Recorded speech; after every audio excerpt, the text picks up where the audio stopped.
This is Hidden Killers Live with Tony Brueski, Stacey Cole, and Todd Michaels.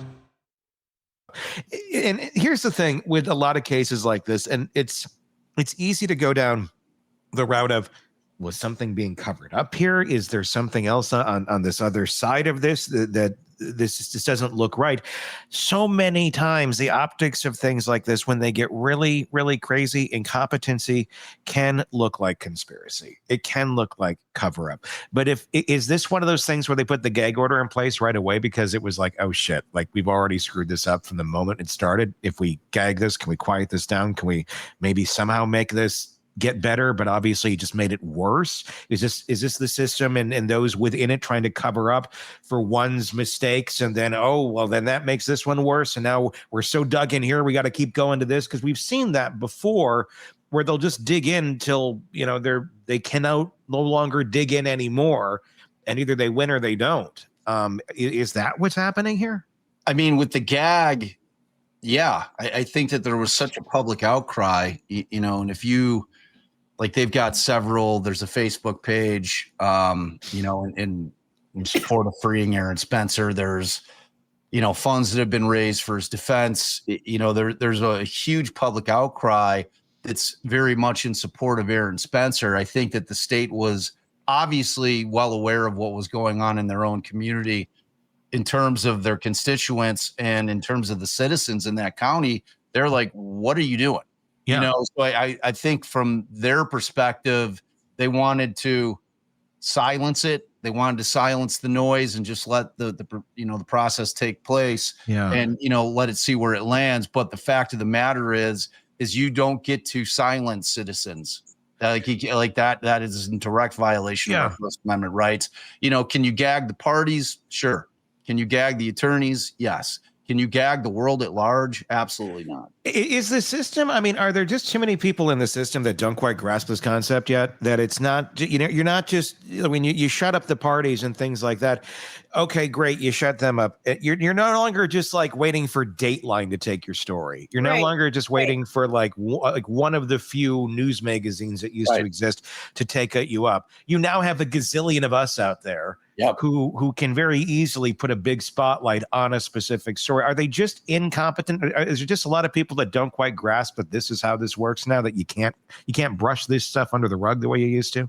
Yeah, to me it seems that way, but they're going to learn in short order. If they're ignorant to the fact that podcasters and YouTubers are out there and that we're doing the work. We're doing the investigative reporting that used to exist in our country through mainstream media, legacy media that really doesn't anymore. And we've picked up the mantle, and we're not going away. Yeah. And, I can assure you, I'm going to be down in your neck of the woods, getting in people's ass about this case. And, that's what I'm going to do. I'm going to be shouting with the bullhorn about this case because I feel that passionate about it, and again, it all goes back to, do I think the system needs to run its course most of the time? Yeah. Sure. This ain't that. This ain't one of them. You've got this family that's gone through the tragedy and the trauma of having their daughter just absolutely abused by this guy, and the system failed them. He didn't do anything about it initially, Aaron Spencer, where I think that there's a pretty strong argument that most fathers and mothers, for that matter, would want to take matters into their own hands, and you have to talk me off the ledge to let the process take place. Aaron Spencer tried that. Yeah. And I'm talking about after the outcry. Yeah. And he said, whatever he was feeling, whatever way that he was feeling was justified.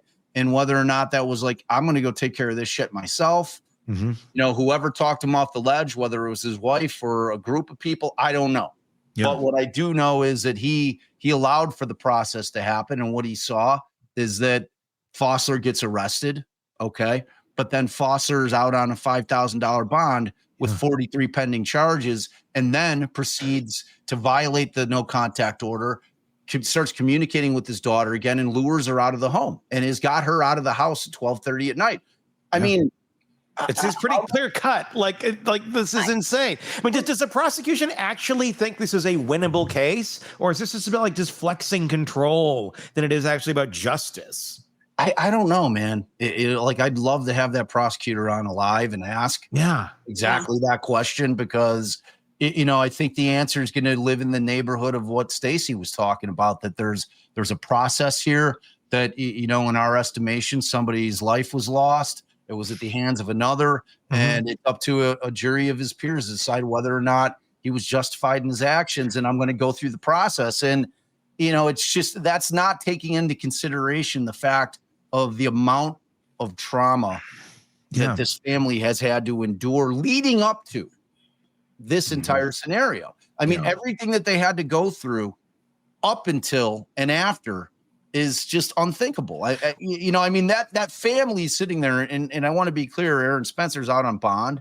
Yeah. And this is hanging over their heads every second of every day of their life. Their life is in limbo right now, not knowing what's going to happen to Aaron Spencer. I'm going to ask this. I don't know the answer to this question. I'm just asking the question. I'm not accusing anybody of anything, but is the system here, is this county or something there, is the DA, I mean, by going after him and hoping to get a conviction, I mean, you wouldn't charge somebody unless you want to get the conviction. You don't just do it for fun. Is there any way, shape, or form here that if they had him locked up, that would prevent, I don't know, them going after the city for some reason, or the department or something? I'm thinking like Stephen Avery-ish, where like in Manitowoc, Wisconsin, where they charged him, he ends up suing the city for $1 million, wins it, and then they end up charging him with another crime.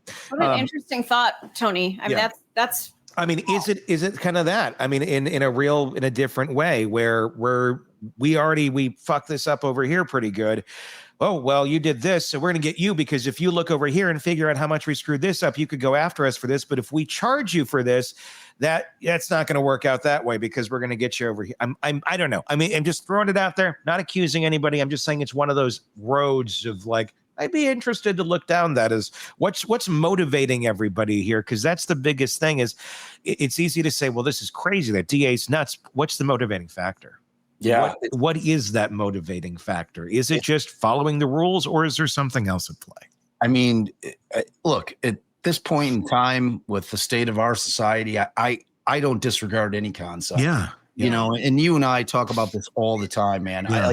I am not a huge conspiracy guy. I think conspiracies are really difficult to keep secret, which is, I mean, that's what makes it hard. Yeah. Right. I mean, if there's a lot of people involved, the odds of all those people keeping their mouths shut is slim. Right. And, I mean, but this thing with this guy's law enforcement background, and, people have been reaching out to me because we've been covering it pretty heavily. Yeah. And there's allegations out there that this is Fossler's MO. And I'm talking about the victim here, that this child was not the first person that he had. That's what I'm. And that's the thing. You don't just wake up one day and decide you're going to do this. It's 67, exactly. right? Well, yes. There's a pattern here. I can tell you that. Yes. I don't know that, but you don't just wake up and go, I'm retired. What should I do with my day? Well, here's what I'm going to do. No, there had to have been some escalation here. I'm sure we're going to find out more. It's a pattern, certainly with him. This is not happening in a vacuum. So we know that, and have that many charges against you. Yeah, you've been doing this for a while. You've had other victims. Yeah. So who else is going to come forward? And the other part about this, and it's the reality, these folks don't tend to operate just by themselves. They end up, they're not, it's like lone wolves. They have their little circle, their little ring. And that's where I'm wondering here. It's like, well, is there somebody else, other people in the system that if we start digging too far over here, we're going to start seeing some other things poking out of the dirt. And we're going to go, oh, I didn't know you were part of this too. And that's why let's get him put over here. Let's get him shut up as quickly as we can, because this person did this, and clearly we're going to, that's out in the open, but what else is this going to knock up when we completely dig him out of his hole? Yeah, and it's not too dissimilar from some of the rumblings we're hearing in the Mickey Steins case. Yes, same sort of thing. Same kind of thing. And, obviously a lot of us are thinking some nefarious shit was going on in that in that county, and who was involved is a question that is yet to be determined. But hopefully that comes out as we progress through that case. You have to wonder if there's something similar like that going on here. The interesting part of this case is that, when you think about Aaron Spencer's trial in and of itself, in terms of his mindset, okay, and when you're talking about defense of another, the mindset of the person that is the one who pulled the trigger or ended the other person's life, or whether at a battery, whatever the case may be, whatever happens, you have to look at their mindset in terms of what they knew at the time. So say, for instance, if 10 people come forward and say, yeah, well, Michael Fossler, when I was a kid 30 years ago, he did the same thing to me. This guy's a predator of the apex variety, and he's a monster. And none of that's going to factor in. None of that will come in at trial because it's not relevant to Aaron Spencer's mindset at the moment in time. Sure. I mean, they're going to be limited to, but there's more than enough in terms of what Aaron Spencer knew going in. He knew that his daughter was a victim. He knew that that Michael Fossler had been charged with 43 different counts. He knew that Michael Fossler had somehow sunk his claws back into his daughter, and he knew that Fossler had gotten her out of the house, and he knew that these charges were pending. And who's the only witness to what happened with regard to those 43 counts? His daughter.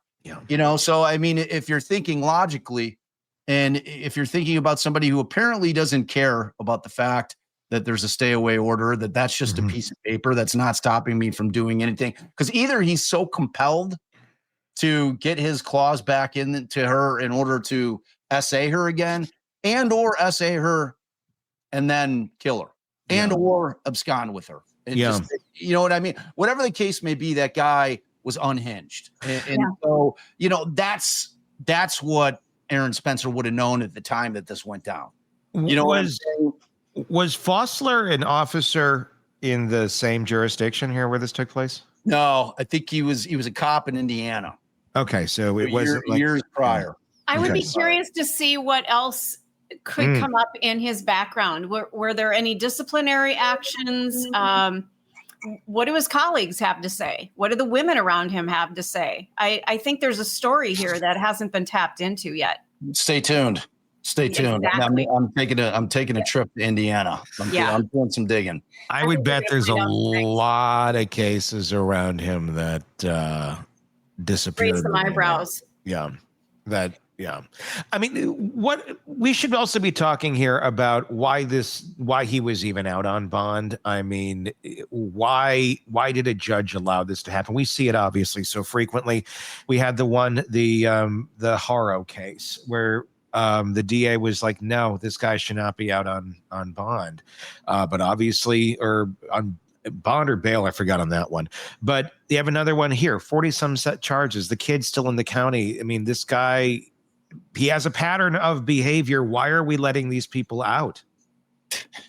Dude, look, I mean, there are constitutional provisions and rights that we have in terms of a reasonable bond being set, but there are safeguards in place. And one of those being that this, like, flight risk wasn't really the thing with him.